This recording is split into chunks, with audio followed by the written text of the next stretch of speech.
Guys, good evening হয়েছে, এখনো good আফটারনুনই আছে। হাই গাইস, কেমন আছো তোমরা সবাই? Welcome back to the channel, welcome তোমাদের নতুন একটা ব্লগে। এখন ঘড়িতে বাজছে প্রায় 3:30 মতো। আশিস এখন বাড়িতে আসলো, আর আমরা এখন খাচ্ছি হচ্ছে গিয়ে চা নিয়ে চলে এসেছি আজকে ছাদে। অলমোস্ট দুপুরবেলা, মানে পরন্তু দুপুর এখন, একটা মিষ্টি রোদ রয়েছে আর ঘরে প্রচণ্ড ঠান্ডা। তাই বললাম চল ওপরে যাই, আজকে চাটা ওপরে গিয়ে খাবো। একটুখানি খিদেও পেয়ে গেছিলো, কারণ আজকে লাঞ্চটা আমরা অনেক তাড়াতাড়ি করেছি। তাই আসার সময় মেখে নিয়ে এসেছি এক বাটি মুড়ি, এমনি তেল আর চানাচুর দিয়ে, আর তার সাথে আছে বিস্কুট। চলো চা খাওয়া স্টার্ট করি আর সুন্দর পরন্তু দুপুরটাকে এনজয় করি। ভালোবাসে রোদের মধ্যে আমরা বসে রয়েছি, কিন্তু একটু হয় না, মুখে রোদ লাগলে অস্বস্তি লাগে, তাই আমি মাথায় আবার হুডিটা দিয়ে রেখেছি, এরকম মাথায় দেওয়া থাকে। যাই হোক, চলো চাটাকে এনজয় করা যাক।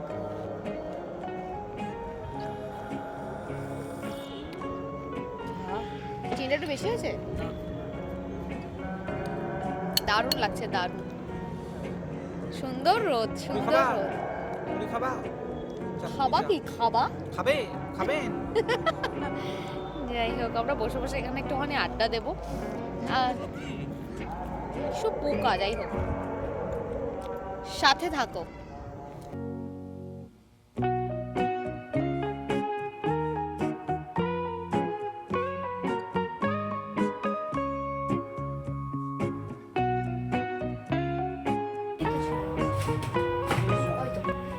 বাজছে এখন 6:30 মতো। দুজন মিলে রেডি হয়ে নিয়েছি, যাচ্ছি একটুখানি বাজারে। প্রচন্ড এক্সাইটেড একটা বিষয়ে, যেটা হচ্ছে আর দুদিন পরেই আশিসের জন্মদিন চলছে, তারই প্রিপারেশন। দুদিন আগে থেকেই সমস্ত বাজারপত্র করছি, কারণ ডেজার্ট আইটেম অনেক বানাতে হবে। মানে আমি বানাবো, যেটুকুই বানাই আমি বাড়িতে বানাবো, তো সেটা আমি একদিন আগেই বানাবো। তো যাচ্ছি আজকের গ্রসারি থেকে শুরু করে ডেজার্টের জন্য যেগুলো লাগবে সেগুলো সমস্ত আনতে। তো ব্লগটা দেখতে থাকো। চলো, রেডি হয়ে একদম বেরিয়ে পড়েছি, গিয়ে এবার বাজারটা করে নিয়ে আসি। আমাদের এই বিল্ডিংটা দেখতে আছে কি অপূর্ব সুন্দর দেখতে লাগছে, তাই না? আসলে এই বিল্ডিংটা যাদের, তাদের বাড়িতেই বিয়ের অনুষ্ঠান, যার জন্য চারপাশটা এরকম আলোয় ঝলমল করছে। বিয়ে পরশু দিন, তবে দুদিন আগে থেকেই শুরু হয়ে গেছে বাড়িতে বিয়ের বিভিন্ন অনুষ্ঠান। আজকে আছে হনুমান পূজন, আমাদেরও সেখানে রাত্রিবেলায় নেমন্তন্ন আছে। রাস্তায় বেরিয়ে প্রথমেই চলে এসেছি আমরা মুড়ির দোকানে, একটুখানি মুড়ি পেছনে মুড়ির কল, এখান থেকে মুড়ি নিয়ে যাই। ফোন আসছে, মা ফোন করছে, মুড়িটা নিয়ে নিই, তারপরে যাবো সামনের বাজারে। বাড়ি থেকে বেরিয়ে আমাদের বাজারে চার মাথার মোড়টাতে আসতে এই মুড়ির দোকানটা সবার প্রথমে পড়ে, তাই প্রথমেই মুড়িটা নিয়ে নিলাম। চলো, তবে তাড়াতাড়ি করে যেতে হবে, বাজারে সমস্ত দোকান কিন্তু বন্ধ হয়ে যাবে। যা ঠান্ডা পড়েছে না, বেশি রাত পর্যন্ত কেউ দোকান খোলা রাখতেই চাইছে না। যাই হোক, প্রথমে মুড়িটা নিয়ে নিলাম। ওই যে সামনে স্টলটা দেখা যাচ্ছে, এর আগে একদিন সমোসা চাট খেয়েছিলাম, যাচ্ছি সেখানেই। আজকে একটুখানি সমোসা চাট খেতে ইচ্ছা করছে, আসলে শীতের সন্ধে তো একটু চটপটা খেতে ইচ্ছা করে। কিন্তু আজকে বোধহয় আমাদের কপালটাই খারাপ, সমোসা চাট আজকে পাওয়া যাচ্ছে না, অলরেডি শেষ হয়ে গেছে। ওই যে বললাম, সমস্ত দোকান তাড়াতাড়ি বন্ধ হয়ে যাচ্ছে।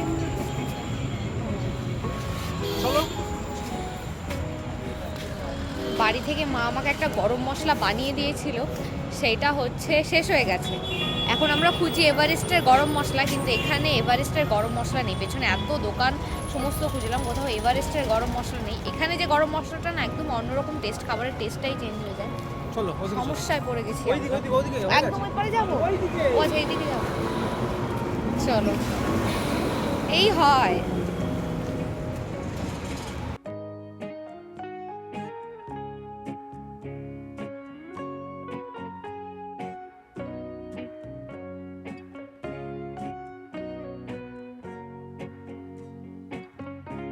এখানকার এই হচ্ছে এক সমস্যা, যদি তুমি চট করে কিছু একটা, মানে চট করে মানে হঠাৎ করে কিছু একটা বানাতে চাও, তুমি সব জিনিস বাজারে পাবে না। নিয়ে নিলাম মাদার ডেয়ারির দুধটা, কিন্তু ওই যে গরম মশলাটা পেলাম না। গরম মশলার এখন খুব দরকার। আমাদের বাড়ির সামনে যে রাস্তাটা, তার একদম অপোজিট সাইডে এই মোমোটা বসে। সমোসা চাট তো পেলাম না, তাই ভাবলাম একটুখানি গরম গরম মোমো খেয়ে নিই। শীতকালে কিন্তু মোমোটা খেতেও বেশ লাগে। আমাদের বাজারে দুজন মোমো নিয়ে বসে, ওই সাইড আরেকজন দিদি নিয়ে বসেন, তবে তার মোমোটা আজকে শেষ হয়ে গেছে। তার মোমোটা খেতে কিন্তু যথেষ্ট টেস্ট। গরম গরম মোমো পেয়ে ধপাস করে তো মুখে দিয়ে দিয়েছি, দেওয়া মাত্রই বুঝতে পেরেছি আমার দ্বারা বড় একটা ভুল হয়েছে। বিশাল গরম মোমোটা, এত গরম যে আলটিমেট টেস্টটা ভালো করে বোঝা যাচ্ছে না। যে কটা জিনিস কেনা হয়েছিল সেগুলো নিয়ে এসেছিলাম একবার রুমে, জিনিসগুলোকে রেখে গেলাম। এখন যাব গ্রসারি শপে। আর কি ভালো লাগছে দেখো আজকে এই বিল্ডিংটা দেখতে। প্রতিদিন কারোর ঘরের সামনে লাইট জ্বলে, কারোর ঘরের সামনে জ্বলে না, যার জন্য খুব একটা ভালো লাগে না দেখতে, আর কেরকম একটা অন্ধকার অন্ধকার লাগে। তবে আজকে যেহেতু পুজো হচ্ছে ওনাদের বাড়িতে, তাই সমস্ত আলো জ্বালিয়ে দিয়ে গেছে। গ্রসারি থেকে যে জিনিসপত্রগুলো দরকার ছিল সেগুলো নিয়ে নিলাম। চলো এবার বাড়ি যাওয়া যাক। এই কালু, প্রচুর ঠান্ডা। আমরা এসেছি বিয়ে বাড়িতে, আজকে থেকে আমাদের নেমন্তন্ন। বিয়ে বাড়িতে খেতে সবাই লোকজন সামনে খাচ্ছে না, বড় লজ্জা করছে। ব্লগ বানাতে প্রচণ্ড ঠান্ডা, উপরে কোনো ছাদ ফাদ কিছু নেই, ঠান্ডাতে পুরো একবারে মানে পুরো দাঁতে দাঁতিয়ে যাচ্ছে এরকম অবস্থা। অনেকবার করে বলে গেছে, যার জন্য আসি। মেনিউতে তো প্রচুর আইটেম ছিল, তবে পুজো বাড়ি হলে কি হবে, একদম পেঁয়াজ রসুন দিয়ে কষিয়ে রান্না হয়েছিল। ঘড়িতে বাজছে এখন প্রায় 12:15 মতো। চলে এসেছি আমি এখন রান্নাঘরে। এখানে আছে 2 প্যাকেট দুধ, এটা তো দেখলেই আমরা কিনে নিয়ে এসেছি। বানাবো এখন হচ্ছে রসমালাই। ইচ্ছা ছিল রসমালাইয়ের সাথে আছে কালাকাঁচটাও বানাবো, কিন্তু মনে হচ্ছে 2 প্যাকেট দুধে হবে না, তো আপাতত রসমালাইটা বানাই, কালাকাঁচটা কালকে বানাবো। চলো তাহলে প্রিপারেশন স্টার্ট করা যায়। এত রাতে রান্নাঘরে এসে এই সমস্ত বানানোর কারণ হচ্ছে আজকে বিয়ে বাড়ি থেকে বাড়ি আসতে না আমাদের বেশ অনেকটা লেট হয়ে গেছে। গেলাম একটুখানি বসলাম, খাবার দাবার খেলাম, এত প্রকারের আইটেম ছিল, সমস্তটা খেয়ে আস্তে আস্তে আমাদের সত্যি লেট হয়ে গেছে। যাই হোক, একটুখানি অদ্ভুতই লাগে। আমাদের ওখানে পুজো বাড়ি হলে পুরো নিরামিষ সমস্ত কিছু হয়, এখানে ওই মাছ মাংস ডিমটাই নেই। আসলে এখানে মাছ মাংস ডিমটাকে আমিষ বলে ধরা হয়, পেঁয়াজ রসুনটাকে তো ধরা হয় না। যাই হোক, বেশ ভালো লাগলো। বিয়েতে তো নেমন্তন্ন আছেই, তো প্রথম দিন গিয়ে বেশ ভালো লাগলো, একটু অন্যরকম জিনিসপত্র, আমাদের ওখানে তো এরকম হয় না। তাই বাড়ি এসে ফ্রেশ হয়ে সমস্ত কিছু করতে করতে টাইম লেগে গেল। এখন বানাচ্ছি একটুখানি রসমালাই। আশিস যেহেতু ভেজিটেরিয়ান, তো ওর জন্মদিনে কি বানাবো আমার কাছে না খুব একটা বেশি অপশান থাকে না, নয় ওই পনির নয় আলুর দম। এবার ও যে নিরামিষের সমস্ত খাবারই খায় তাও না, তো আমার একটু চিন্তাই হয়। তবে ও না মিষ্টি জিনিস খেতে প্রচণ্ড ভালোবাসে, ডেজার্ট আইটেম খেতে আশিস খুবই ভালোবাসে।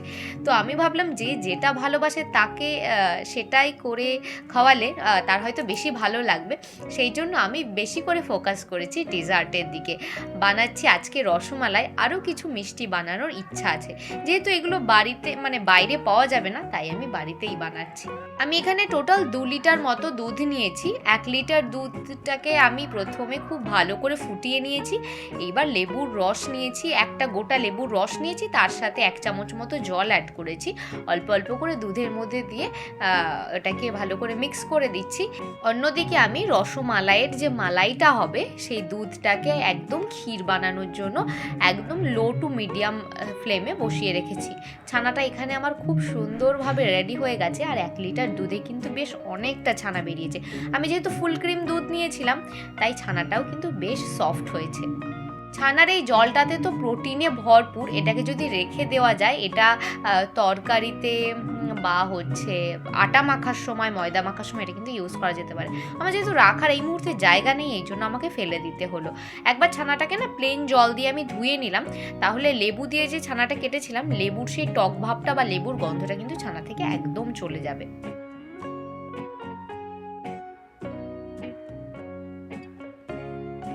ছানা থেকে আমি খুব সুন্দর করে জলটা ঝরিয়ে নিয়েছি।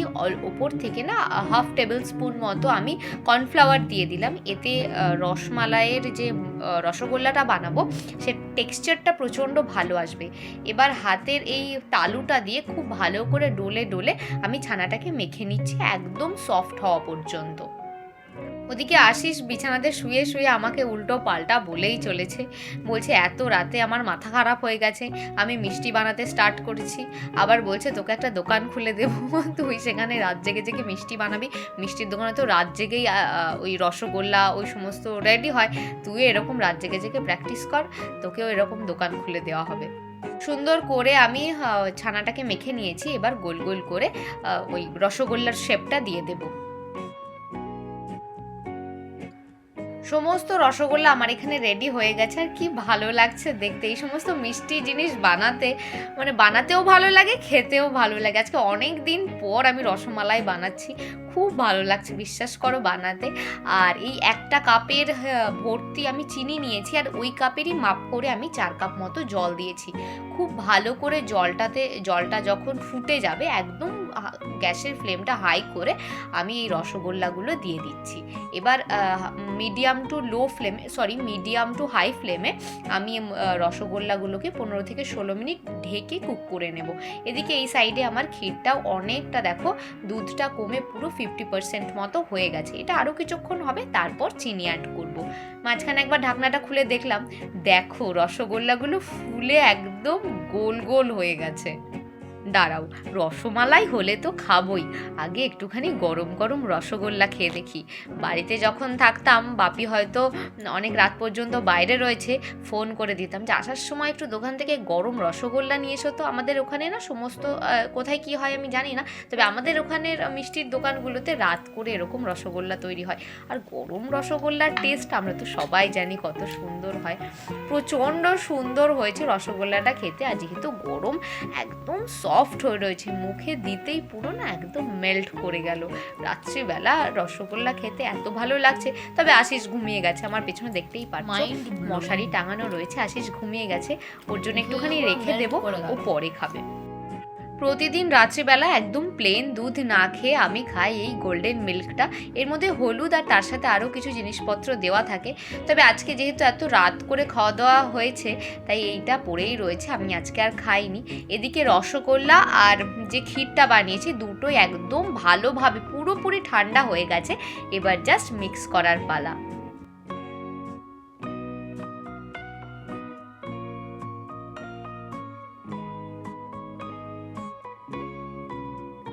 দু পিস মতো রসগোল্লা রেখে দিলাম, আশিস কালকে সকালবেলা উঠে খাবে, একটুখানি টেস্ট করবে। আমি খেলাম, ওর জন্য রাখবো না। অনেকগুলো রসগোল্লা হয়েছে, আমাদের দুজনের জন্য মোর দ্যান এনাফ, তাই দুটো তুলে রাখলাম।